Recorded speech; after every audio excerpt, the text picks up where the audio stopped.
ప్రభువును రక్షకుడు అయిన యేసుక్రీస్తు వారి అతి శ్రేష్టమైన దివ్యనామమున మీ అందరికీ ఉదయకాలము సర్వశుభములు సర్వదీవెనలు దేవదేవుడు అనుగ్రహించునుగాక. ఆమేన్. ప్రియ దేవుని బిడలారా, తండ్రి రెండవ మాసము మొదటి దినములోనికి దేవుడు మనల్ని తీసుకుని వచ్చి ఉన్నాడు గనుక ఈ రెండవ మాసంలో మనం ఎలా ఉండాలి అనే విషయాన్ని క్రైస్తవులమైనటువంటి మనకుండవలసినటువంటి ముఖ్య లక్షణాలను కొన్ని వివరిస్తాను. దయతో రాసుకోగలిగిన వారు రాసుకొనండి, జీవితంలో వాటిని అన్వయించుకుని ముందుకు కొనసాగండి. మొట్టమొదటిగా దేవుని వాక్యములో ఎదగాలి. 1 పేతురు 2:3 దేవుడు తెలియజేస్తున్నట్లుగా మనము వాక్యములో ఎదిగే వారమై ఉండాలి. వాక్యాన్ని అనుదినము ధ్యానం చేయాలి. అనుదినము వాక్యాన్ని అనుసరిస్తూ దేవుని సన్నిధిలో నడిసే వ్యక్తుల్లా బ్రతకాలని అంటున్నాను. 1 పేతురు 2:3 కొత్తగా జన్మించిన శిశువులను పోలిన వారై నిర్మలమైన వాక్యమును పాల వలన రక్షణ విషయంలో ఎదుగు నిమిత్తం ఆ పాలను ఆపేక్షించుడి. అంటే పాలను ఎలాగైతే తాగుతామో వాక్యాన్ని నవిరి వేసుకునే వ్యక్తుల్లా మనము బ్రతకాలి. రెండవదిగా ప్రార్థనా జీవితాన్ని కలిగి ఉండాలి. 1 తిమోతి పత్రిక 2:1 మనము సంపూర్ణమైన భక్తియు మాన్యతయు కలిగి నెమ్మదిగాను సుఖముగాను బ్రతుకు నిమిత్తం అన్నిటికంటే ముఖ్యముగా మనుష్యులందరి కొరకును రాజుల కొరకును అధికారుల కొరకును విజ్ఞాపనములను ప్రార్థనలను ఏచను కృతజ్ఞతలు చేయవలసినని హెచ్చరించుచున్నాము. రెండవదిగా ప్రార్థన జీవితాన్ని కలిగినటువంటి వ్యక్తుల్లాగా బ్రతకాలి.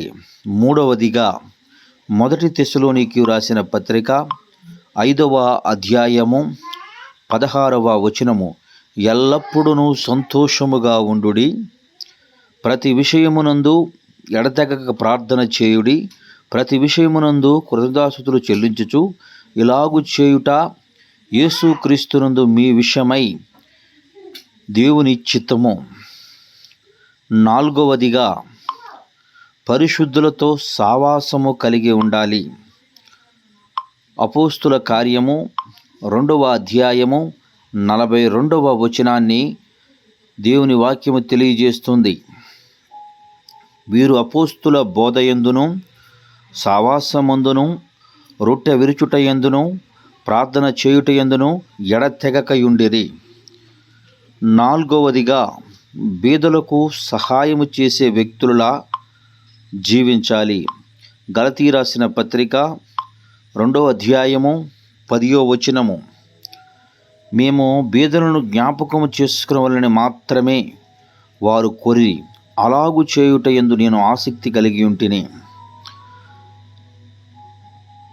5వది దీనత్వం కలిగి ఉండాలి. 1 పేతురు పత్రిక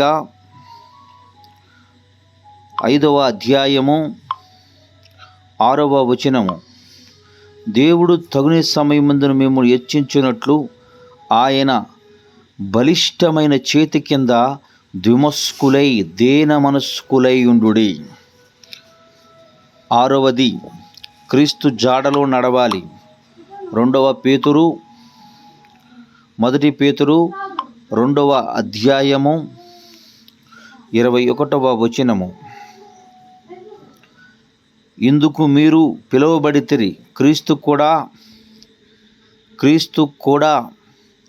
మీ కొరకు బాధపడి మీరు తన అడుగు జాడలందు నడుచుకున్నట్లు మీకు మాదిరి ఉంచిపోయెను.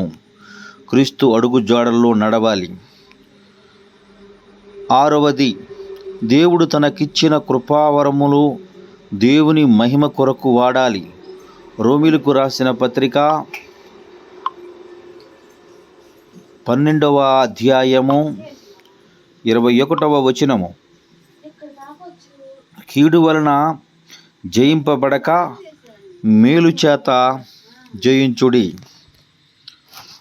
దేవుని బిడ్డలారా, దేవుడు తెలియచేస్తున్నటువంటి మాట ప్రకారముగా ఈ యొక్క నెలలో లేక మన జీవితము పట్ల జీవితాంతము కూడా క్రీస్తు కొరకు ఎదిగే వ్యక్తులై ఉండాలి. చూడండి, మరి ఒక మాట దేవుడు చెప్తున్నాడు, క్రీస్తు నిమిత్తము శ్రమ కలిగి ఆనందించాలి.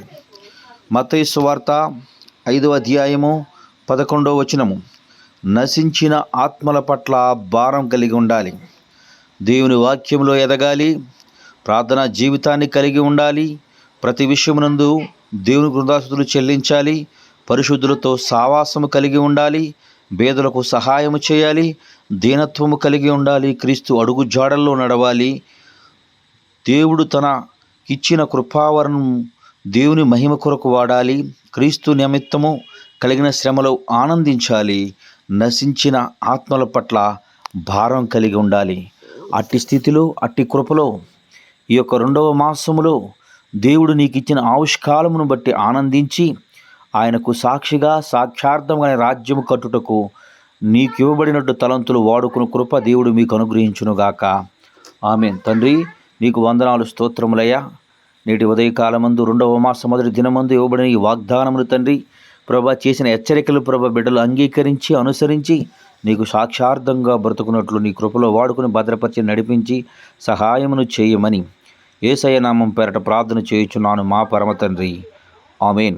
మన తండ్రి అయిన దేవుని ప్రేమయు, కుమారుడైన యేసుక్రీస్తు వారి కృపయు, పరిశుద్ధాత్మ తండ్రి అన్యోన్య సావాసం ఇప్పుడును ఎల్లప్పుడూను ఆయన సన్నిధితో సదాకాలం తోడైండి మనల్ని వెంబడించి నడిపించును గాక. ఆమేన్. God bless you. దేవదేవుడు మిమ్మును మీ కలిగిన సమస్తమును దీవించి ఆశీర్వదించి ఆయన కృపలో వర్ధిల్ల చేసి నడిపించును గాక. ఆమేన్.